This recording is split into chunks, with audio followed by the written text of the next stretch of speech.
Hi, I'm Resham Arden and this is the Now I Know podcast covering a wide range of wellbeing topics. With me today is Arti Shah, an actress and motivational speaker. In today's conversation, we want the audience to come away and say, now I know it's okay to be different. Arti, thank you for coming today. Thank you for having me. I know you have a really busy schedule, so I'm just so pleased that you're here today. You wear many hats. So tell the audience, who is Arti? So, as you say, I'm an actress, motivational speaker. I'm also a corporate model. I'm a mum. I'm a creature performer. I'm also a writer and working on some other projects as well on the side. So, yeah. Which we're not going to talk too much about now because you signed NDAs, which is absolutely fine. But it's really exciting times because I think more people are going to hear about you and be like, wow, that is Arti. So as we start talking, they probably know you, but not in this form. So it's going to be quite interesting for people to recognise your other talents and other things you've been on. So I want to go back to your early days, okay? And I'd like to start the conversation because I know this podcast is about, I know it's okay to be different. So at what point did you realise that you were different? Okay, so I was born with a condition called pseudoachondroplasia, which I like to joke around and say is a big word for a small person, because I don't think people should be labelled. I just say that I'm small. And it wasn't until I was about 2 that I was diagnosed, and my growth rate was always on the slower side. And my life wasn't different. It shouldn't really be different because I look different. But as I was sort of approaching my teens, I became more self-conscious and more aware of my differences compared to everybody else. In terms of my growth, it stood out a lot more to me. I was never bullied in school and really grateful to have so many friends and just be who I was. But it wasn't until I was walking home from school one day, I must have been about 13, 14, and you have those little insecurities when you're going through hormonal changes. And there were a bunch of boys and they called me a midget, which is a derogatory name. It's horrible and I don't like the name. And I had stones thrown at me. Wow. And I don't know what hurt the most, whether it was the name calling or the stones. And I was with 3 of my friends at the time who tried to protect me, telling the boys, leave her alone.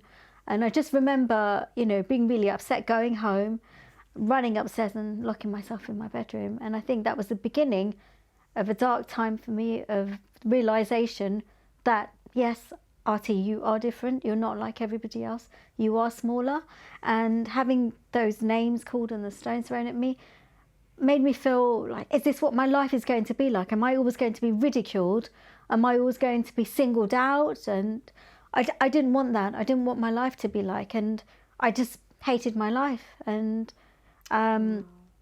felt like I stood out like a sore thumb. That was, I think, the only time and that I realised, I'm very different to everybody else. But I love that you went through so many years of not even noticing or just fitting in with everybody else, because we are all different at the end of the day. No one is the same.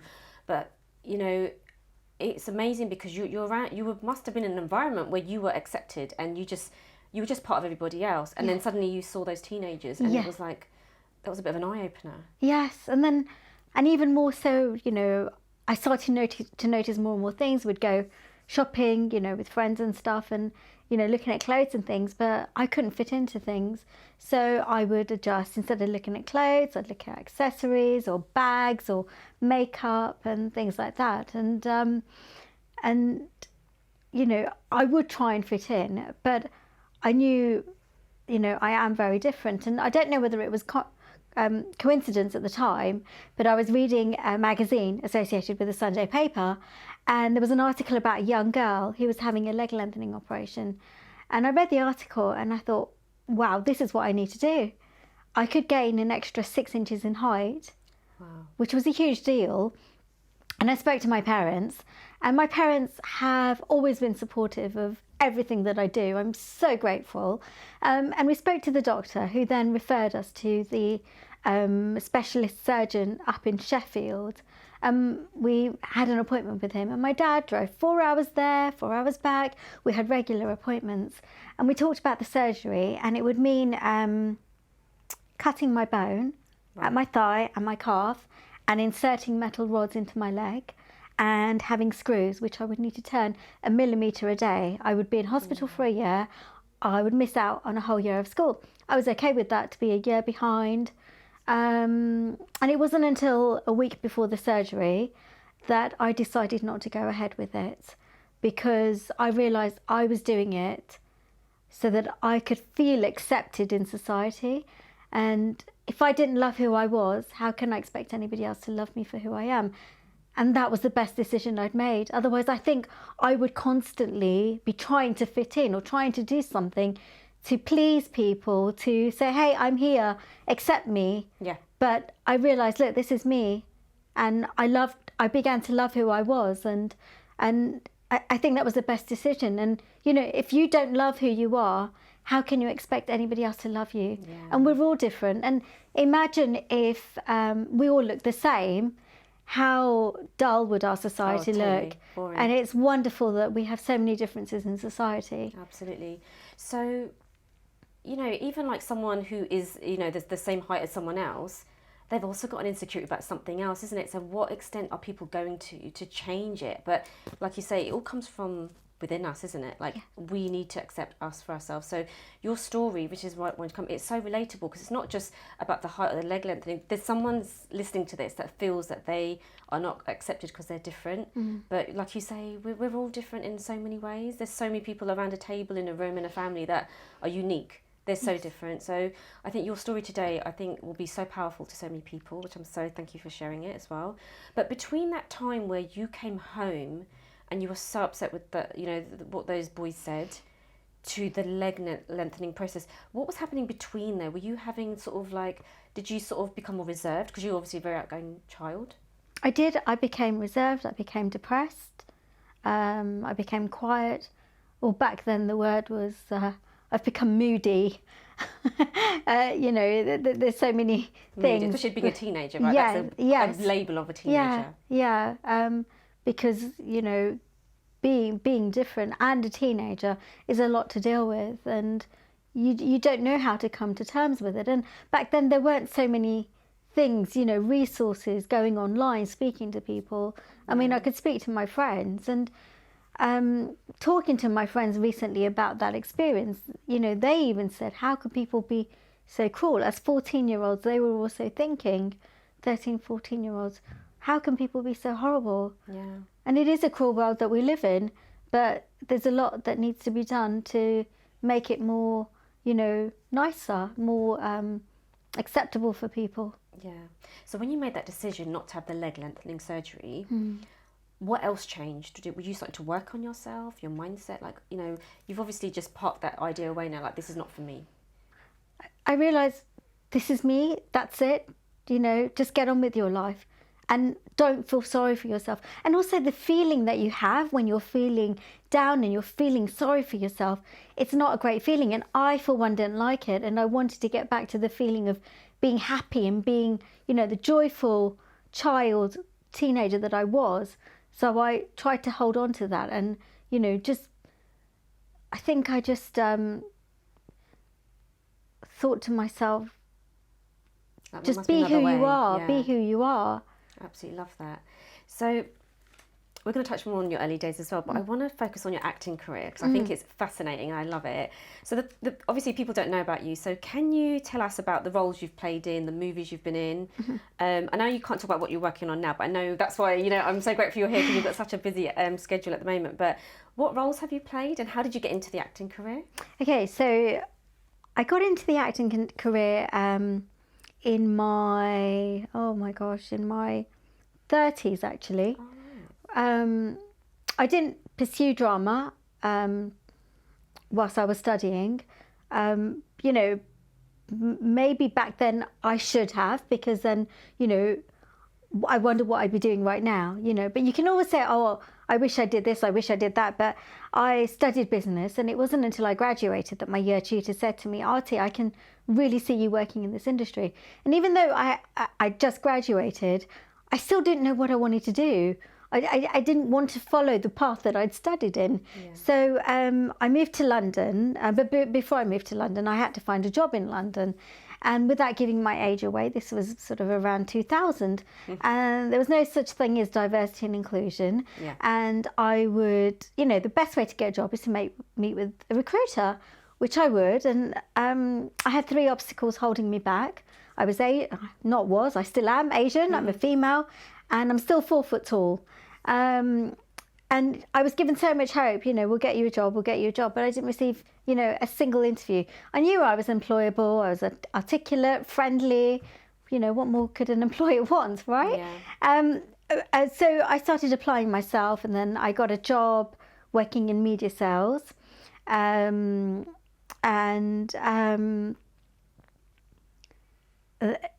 then I wanted to follow my path to work in the entertainment industry, but I had no experience, and I needed to earn more money so that I could do courses. So I did, I moved into recruitment, which is quite ironic, but I recruited differently, and I did a course in method acting.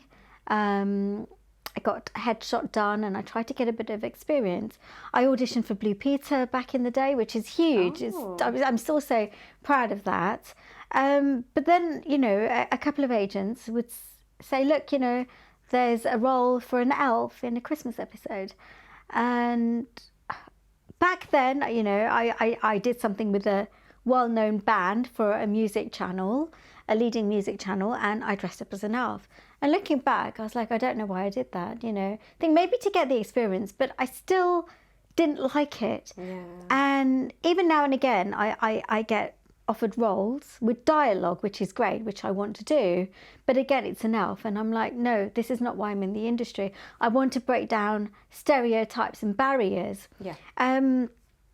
So I'm constantly auditioning. But my career has taken an interesting path where I've done a lot of creature work, physical work, and so you wouldn't see me, you wouldn't know it's me, but yeah. I've been in Harry Potter and the Deathly Hallows as a goblin, which was the first feature film that I worked on. That's big. And then 4 hours of prosthetics to make me look like a scary looking goblin, which was created by a bunch of talented makeup artists, FX artists. And then I worked on Attack the Block, and I was a little alien in the film, running on arm extensions on all 4s. Wow. Which was the best. I keep saying it has to this day been the best workout. I don't think I'd ever look so good. And then I worked on the Paralympic opening ceremony as a procast aerialist, learning static trapeze, rope work, and things like that. And that was a great experience. And again, with that, back in 2012, I met so many wonderful people during the Paralympic opening ceremony. People in wheelchairs, people with missing limbs, hard of hearing, partially sighted. And there were so many different abilities, so many people who own their own businesses, and even my perceptions were changed. Anybody can do anything. And Absolutely. we were all full of hope back in 2012 that, things are going to change. Things didn't really change that much. It was all talk. Then 2013, I worked on Guardians of the Galaxy. I did the reference movement for Rocket Raccoon alongside Sean Gunn, James Gunn's brother. And he was wonderful on set as well. Wow. So talented. When you told me that, I was like, that was you?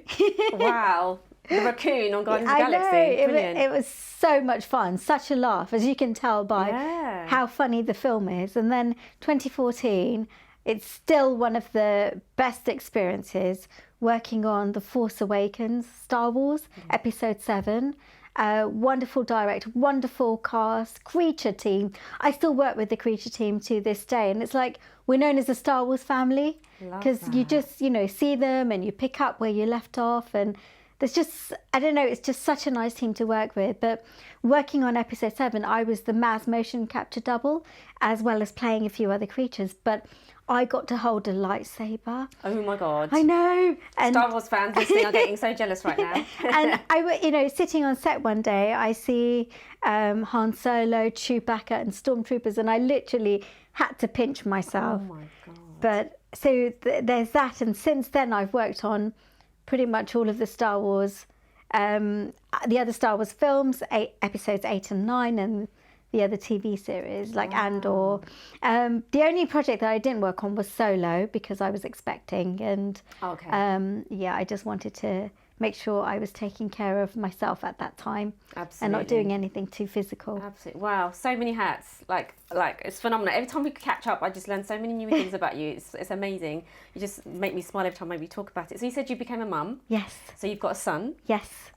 So at what point did your son realise you? Because obviously mummy's mummy, right? Yeah. At what point did he start to notice differences from you to other mums? I think because we started talking about it. Before he started nursery, he started when he was 3. And I started telling him that, look, mummy is small. Okay. And I said, look, people come in all different shapes and sizes. Some people are small, some people are tall. This is how I would recite it.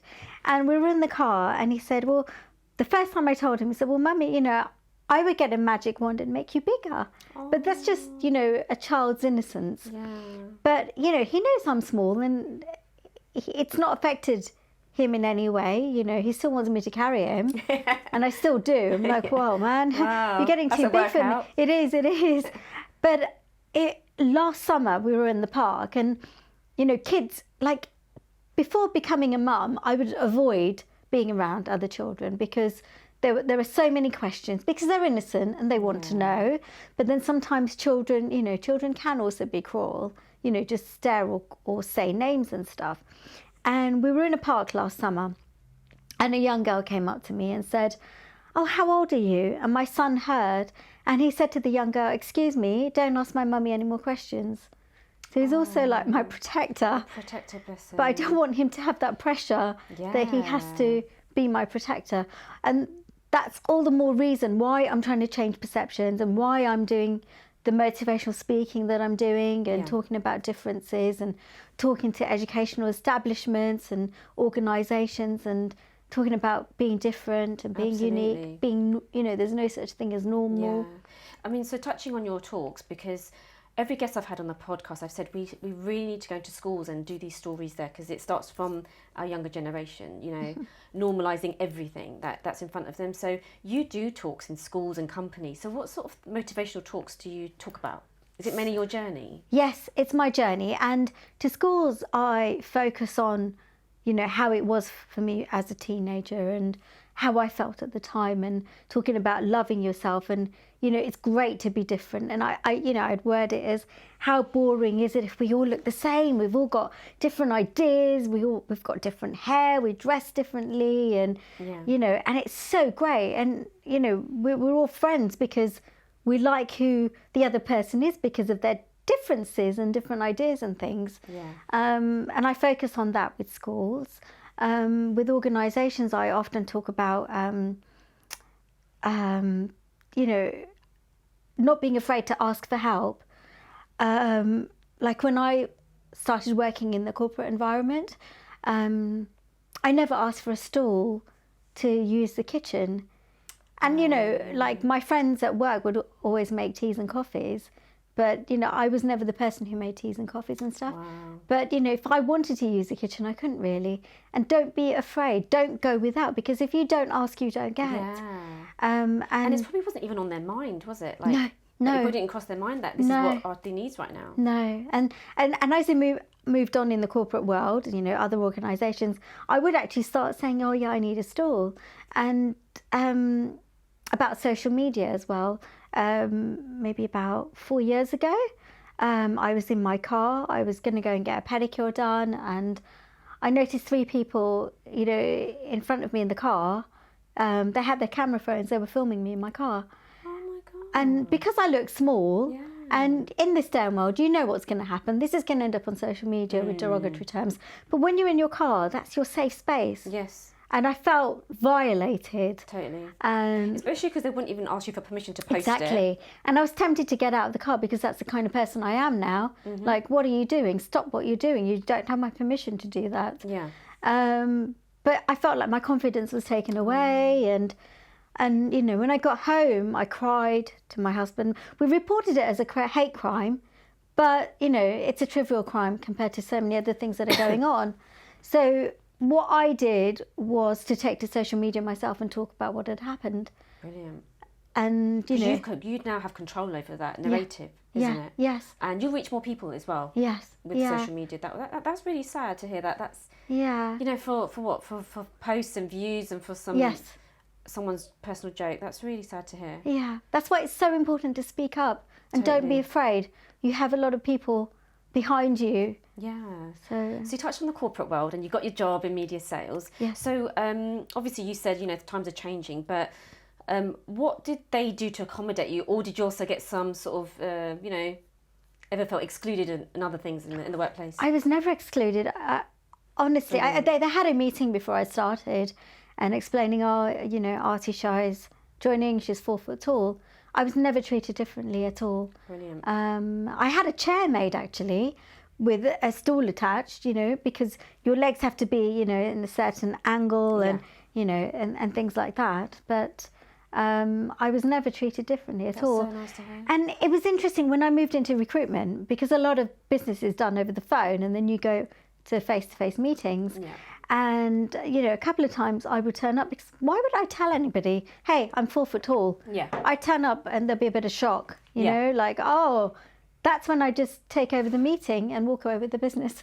Yeah, totally. That's your strength. That's your superpower. Yeah. It's funny you say that actually, because my first job when I finished university was a company called Teletext Holidays, right, back in the day. And there was no one like me, for example, no one brown. Yeah. And I remember I'd go to a meeting or an event and people would go, oh, you're brown, like there's not a lot of your lot here. And I just used to go, because we're all in IT and finance, aren't we? Yes, because, it's like, what were you expecting? You've spoken to me many times on the phone, because it wasn't really virtual then, they didn't know what you looked like. So then the times they'd meet you would be in person. Yes. But it's so interesting how people just have that perception. They've got that bias of who's going to walk in, and then they're like, oh. But you can see it in their face even if they don't say it.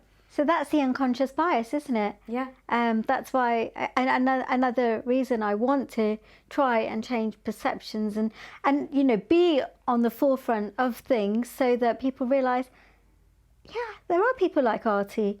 Yeah, okay, fine, it's acceptable. Because so many times I'm walking down the street, I would get stared at a lot. Yeah. But I'm oblivious to it because I'm so used to it, but I notice it with my son, Yeah. I get stared at and I don't want him to feel, oh, mummy's being stared at again. And, And like I said, they go in that protector mode, don't they? They do. And even though you're probably saying, mum's fine, I'm fine with myself, they still feel it because they see the stares. Yes. I remember, when I was younger, my dad wears a turban. And I used to remember going to certain places and I could feel like people staring at my dad. Yeah. Because, I don't know if they were racist or they'd not seen someone with a turban before. But, I mean, I've never asked my dad this right now, but my dad's going to watch this. But I wonder if he noticed, or was it just me noticing? Yeah. Or did we become oblivious to it? Because they're that generation that came from Kenya to this place, and it was either frowned upon or people were interested in it. Oh, who's this person who's different? Yeah. So it's interesting, as a child, I remember just seeing the stares, but not saying it as well. Yes. So sometimes your son might be seeing it, but not saying it. Yes. But it's so nice that you're aware of it and that the way you're teaching it when you're going to schools, I love that. You've got an amazing story. I know it's not your motivational talks in your social media. I know you're also writing an autobiography. So tell us a bit more about this book that you're writing. So it's pretty much my life from the beginning to where I am now, about being a child, about the leg lengthening, about how I felt. It's in much more detail, much more emotions, about, going to the corporate world and, the stereotypes, the unconscious bias that I faced back then. And then, pursuing the film industry, the entertainment industry, the auditions, the experiences of working on films and how important it has been to me and how, I fondly hold on to those memories because it's even I can't believe it. This is what I've done. The girl who had stones thrown at and was called names is now doing this. Yeah. And how many people can say they're part of a Star Wars family? I know. That's amazing. It's so powerful what you've been through, and it's also inspiring for other people that are listening to this. That it's going to be okay.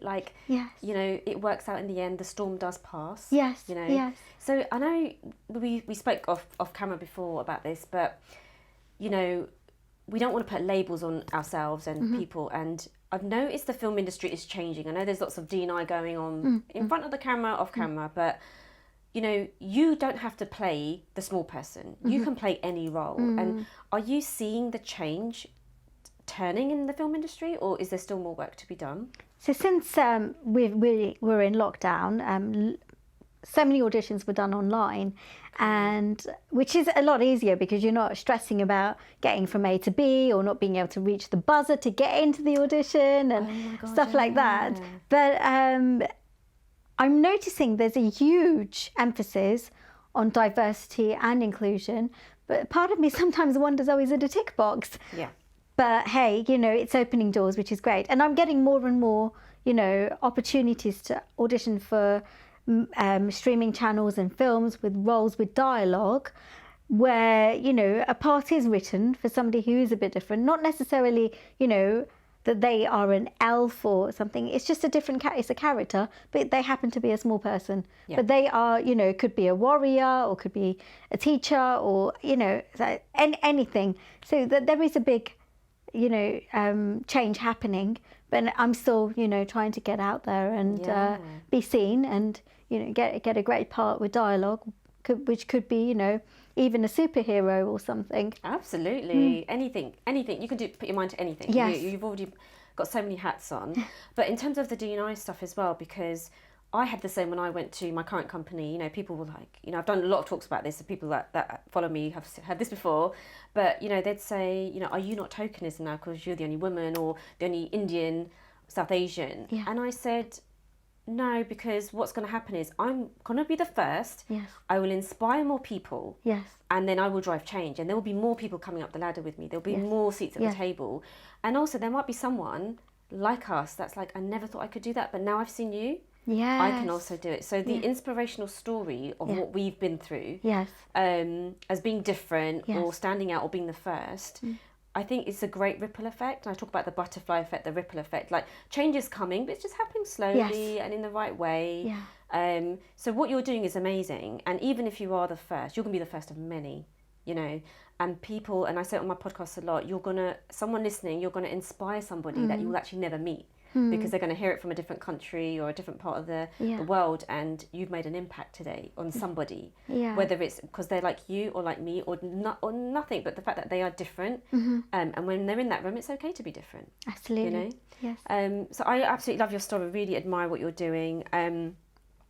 Is there anything else you want to touch on before we have our closing question? Is there anything else you'd like to get across to the audience for today?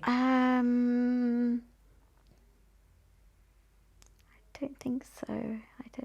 That's absolutely fine. Yeah. So I know we've touched on lots of very topics as well. So we have a closing question on the podcast. Yeah. And so I would like the audience to come away from today and say, now I know it's okay to be different. And I love that. Guys, this was Arti's idea. We're going to call this Now It's Okay to be Different. So with everything you've been through, what would you tell your younger self?